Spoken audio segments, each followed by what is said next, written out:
الحمد لله رب العالمين والعاقبة للمتقين ولا حول ولا قوة إلا بالله العلي العظيم والصلاة والسلام على نبينا محمد وعلى آله وصحبه ومن اتبعهم بإحسان إلى يوم الدين. So I want to talk about a very interesting issue, which is the dilemma of a democratic Muslim. And this is of those concepts, and of course, this is somewhat, or is somewhat of an oxymoron to say a democratic Muslim. Why? Because we have to look into the meaning of what does democracy mean. And of course, this is not to talk about like it's just to say if somebody calls himself a Democrat, are they automatically no longer a Muslim? No, no. It's and there, of course, if the person understands what they mean by this, and we'll talk about this in this video, and then they choose to leave, and they choose to leave what Allah has told them, and they say no, no, but really I have my own way that I want to go. Now, okay, this is another issue that falls into kufr. But just for someone to say this word, a lot of times this word is holds multiple meanings, and I'll talk about some of these meanings. And of the first of these is to understand what is the core concept of democracy. And this is the concept that a government has a right to be led by the people for the people, and whatever the people want to do, then this is their right to do, and they have their right to write laws that go as they please and do as they please and whatnot. So this concept of democracy goes against Tawheed al-Rububiyyah, which is that the sovereignty to legislate is only for Allah. And as Allah says, "Inil hukmu illa lillah." The hukum, there's no hukum except, or like that ruling or legislation, except for Allah. And of course Allah is the creator, and so of course the creator has the most has the most right of anything to tell us what to do. And if Allah tells us to do something, then there's no such thing as a right to do something other than what Allah tells us to do. This is like for a Muslim to think that's like a Muslim is like having that submission to Allah. You have to have that submission to Allah.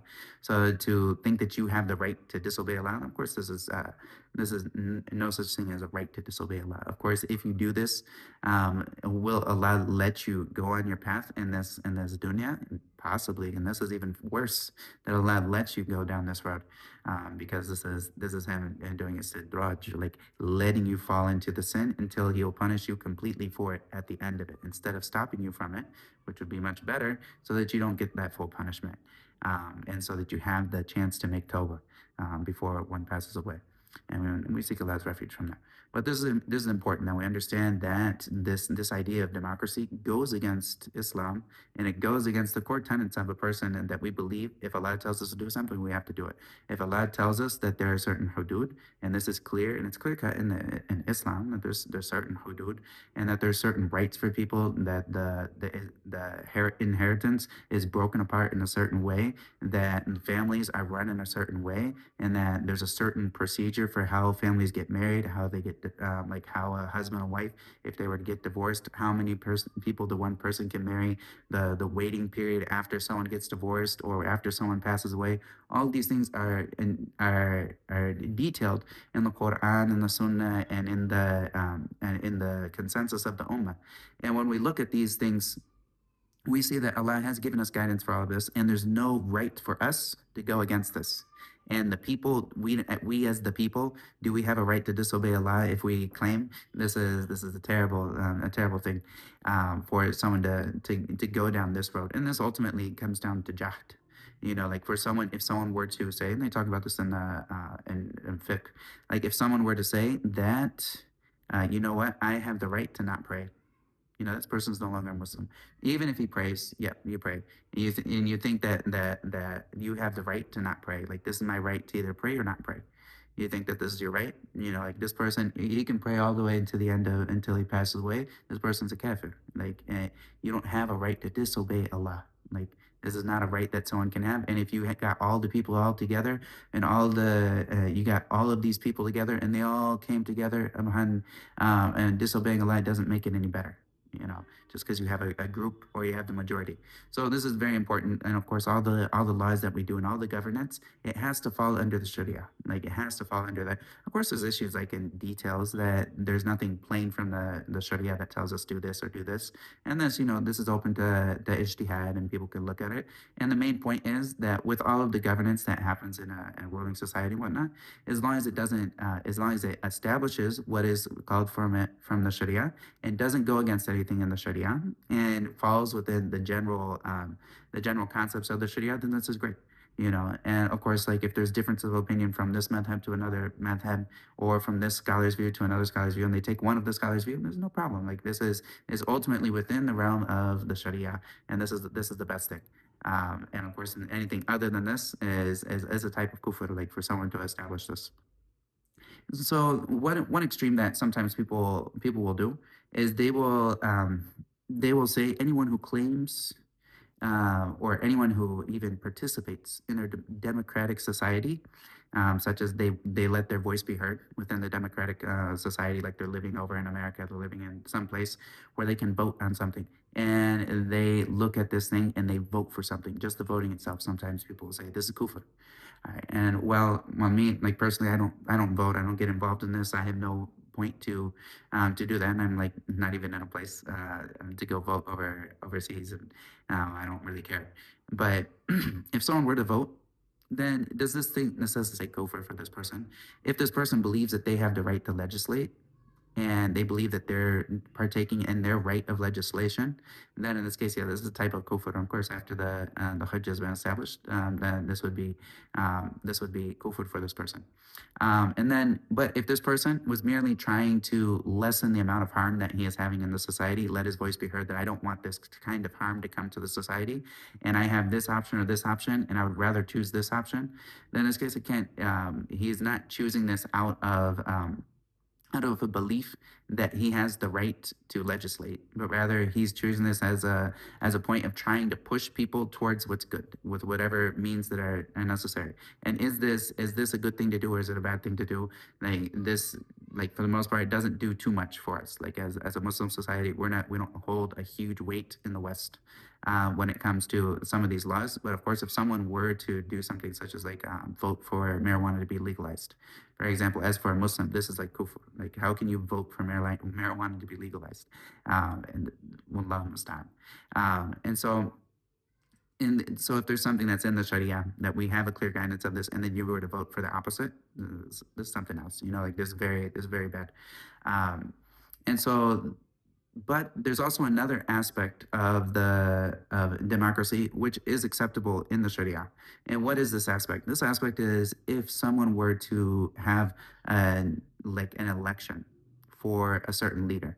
So we have leaders that have been brought up in the time after the Prophet sallallahu alaihi wasallam. He left the people with hints, or very strong hints, that Abu Bakr was to be the next leader. Of course, he made him the one who was leading the salah and whatnot, and with a lot of other evidences that are drawn out in books of tariq and whatnot, that point to the fact that the Prophet sallallahu alaihi wasallam wanted Abu Bakr to be the leader, but he didn't specifically point him and say, this is the Khalifa after me. He didn't say this in this way. And so it was left open. And how was Abu Bakr radiallahu anhu? How was he made a leader? He was made with consensus of a small group of people, and then after that, the rest of the people who had power, they affirmed this, and then he was given the Khilafah by this point. And of course, after him, how was the next Khilafah chosen? And like Umar ibn al-Khattab, he was recommended by Abu Bakr radiallahu anhu beforehand. He pointed to this person and wanted this person to be the next person. And then after he passed away radiallahu anhu, then Umar radiallahu anhu, he took up this position, and the people of power around them, they supported him in this. And this is where the actual position is actually taken. The actual position is not taken by the previous Khalifa, even if he wanted this person to be it, but rather the ultimate choice goes back to the people that have power. the people that have power and control in society. And these are the ones who are looked towards to actually affirm this power for the Khalifa. And so this was done by him being appointed, kind of appointed to, this is who I want to be my predecessor. And then when the people affirmed him after his death, then this actually happened.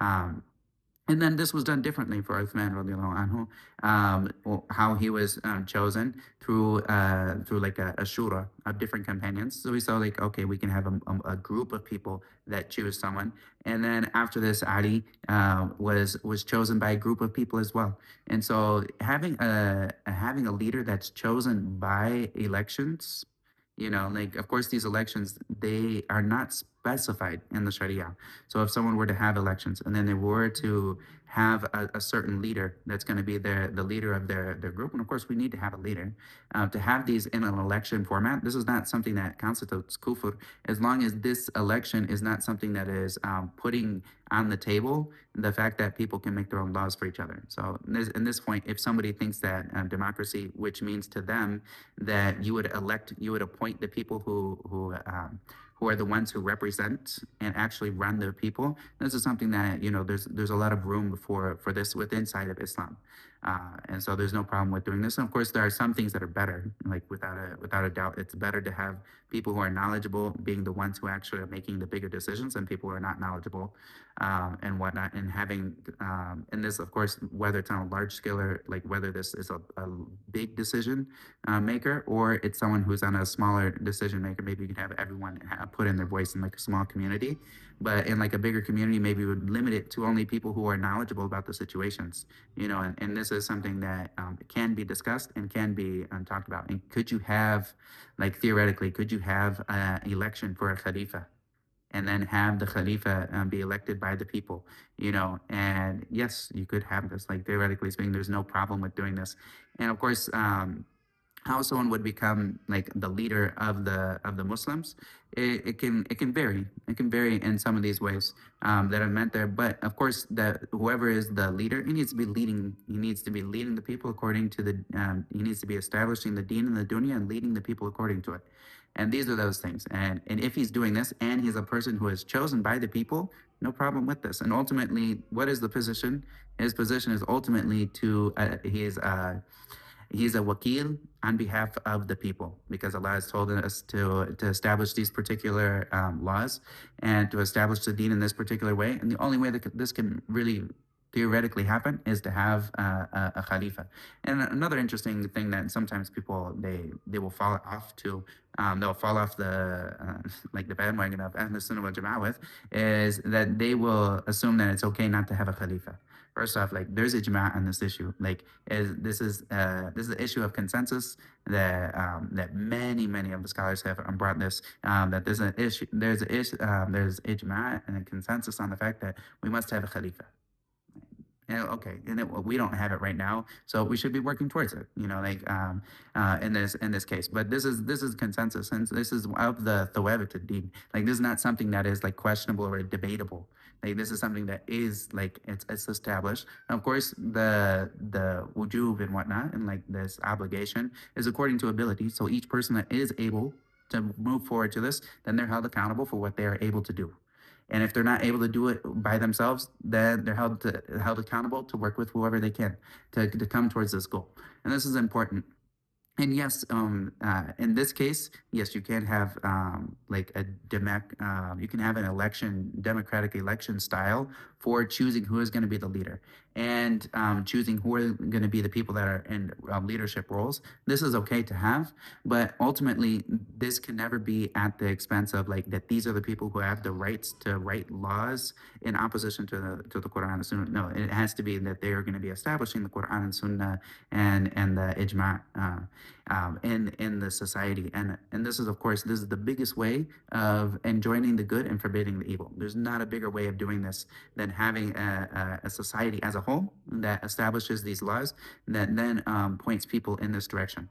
And of course, of the things that are mentioned is when it comes to who are the actual people, like the legitimate the legitimacy of a ruler, where does it come from? And Imam al-Mawardi, he mentions this when he talks about this. This comes from ultimately consent of the people with influence, which are known as Ahlul Hil and Hal wal Aqd. And so, like these people that have the influence in the society, these are the people who actually make that decision of whether or not this person is going to be the leader or not. And so this can happen with different ways and whatnot, and these are the people who have the power to do this, and it's not like we have this loyalty to that person because he's the leader. And also, here's another interesting thing uh, which is very important that we understand, is that a lot of the texts that talk about obeying the leader, these texts that talk about obeying the leader and the rights of the leader and how we're supposed to always obey him, these are specific for, like, these are for the Khalifa. And for us to do qiyas and like doing an analogy and to say that if this was for us to say that these apply to the democratic societies, or like these leaders in some of the different Muslim countries, you know, for us to say that this person gets all of these rights, this is a qiyas malfarik. Like this is qiyas that has, it's like an analogy. There's a false analogy because there's major differences.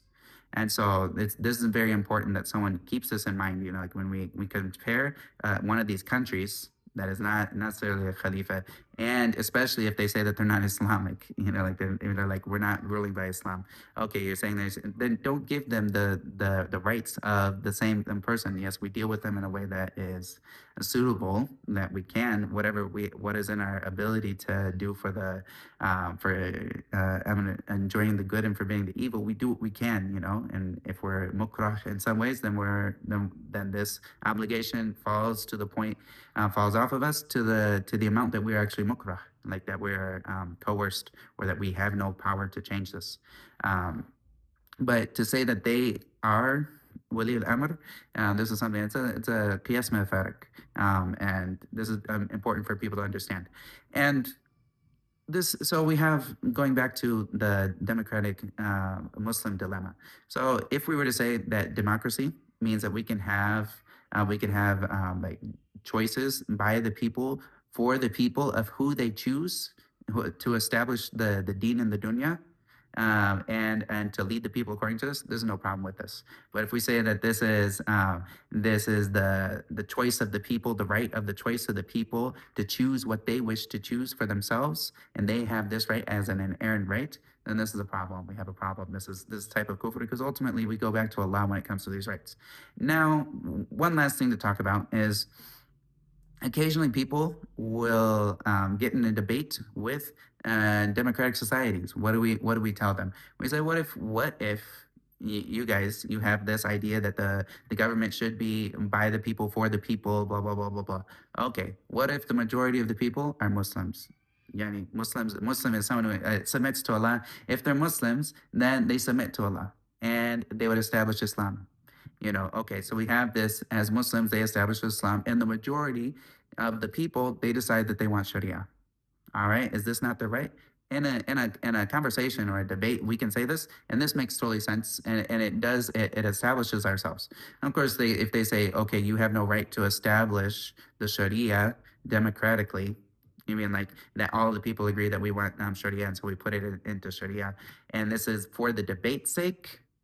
This works. But if we're to say, at like an essence, if that's what we actually believe, that the reason the Sharia would be valid or wouldn't be valid is because of the people, no. No one has a right to disobey Allah, and no one has the right to fight to disobey Allah.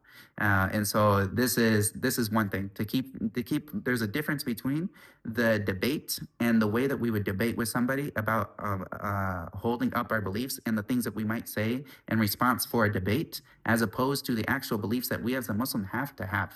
We have to believe that in al-hukmu illa lillah. We have to believe that there's no ruling or no legislation except for Allah. This is only Allah's right.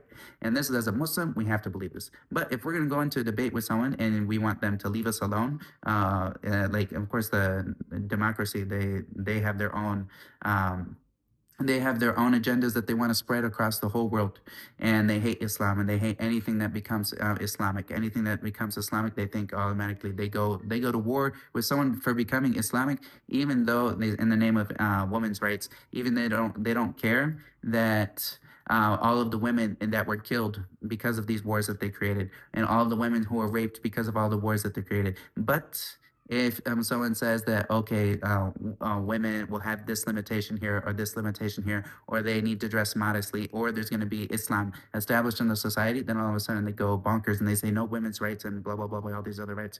Where were your rights way back when women were getting slaughtered? And where's your rights when women are getting raped? And where's your rights when all these women and children are facing starvation and annihilation? And where are your rights? And of course, they don't have these rights. They just have these rights because they hate Islam. They hate people that love Allah. They hate people that want to go with all these things. And if they don't say it this way, they'll just say we hate Islamic extremism. And so they'll call it or Islamist. And what is this word Islamist, anyways? What do they mean? Someone who believes in a fundamental version of Islam? You mean someone who believes in Islam as it is, as it was, and as it is, and continues to be? Like, so this is basically they have a word for it. They call it Islamist, which like this is weird because we have a word for someone who believes in Islam. It's called Muslim. And so and they but they like to put it in this way and break it in this way and then go to war about it and push all kinds of pressure onto these countries, and then even do the smallest thing that hints at the fact that they have morals. Wallahu musta'an. And this is of course this is a very important thing that we look at, and we should have pride in the deen that Allah has given us. We should have pride that we are obeying Allah and that we have been given governance of how we should live and work with each other.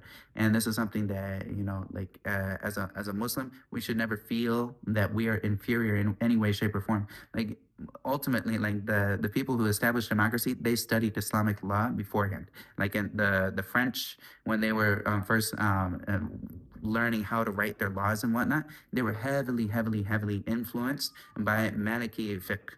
And just the way that like fiqh in and of itself is a beautiful concept that ultimately like the West took from us. They packaged it up in their own form and put their kufr in it and then said you must obey it. Like, and we already had something that was much better than you, and we have the original guidance from the Creator. We don't need this other nonsense that comes from other than Allah and whatnot. Allah musta'an. And I hope this is clear about when it comes to democracy, what kind of role that the people can play in their legislation, and what kind of role can people play in their selecting of leaders. And of course, as I mentioned, in selecting leaders, selecting people who are going to make big decisions, this is okay to have a majority view do this and go through with this. But of course, the biggest issues that come into play is when you give people the right to disobey Allah. This is the issue where it's kufr. And then other than that, it's not. And of course, nobody should be doing nobody should be doing takfir on people if they out of ignorance they run out there and say I'm a democratic Muslim or this that and the other. But of course, they should make it clear to this person, like people don't have the right to disobey Allah. And if someone wants to choose to disobey Allah, that's not their right, and we as Muslims don't give them that right. And if somebody has the force to impose that so-called right because of that, then if we're in their society, then we do what we can to not fall into issues with them. But that doesn't mean that we believe it or we accept it or we're accepting of these things. Wallahu musta'an. Wa sallallahu wa sallam ala nabiyyina Muhammad wa ala alihi wa sahbihi ajma'in. If you find this video useful or you found a benefit from that, let me know what benefit you got from that in the comment section. And if you liked it, like it, and also subscribe to find more videos of this. If you have any other ideas of things that you would want me to address or issues, then feel free to write that down in the comments below. And if you want to support me, then feel free to support me on Patreon or with any other one-time donation that can be found in my description. And I hope that this is beneficial and that we come back to what is pleasing to Allah in these issues. سبحانك اللهم وبحمدك أشهد أن لا إله إلا أنت وأستغفرك وأتوب إليك. السلام عليكم ورحمة الله وبركاته.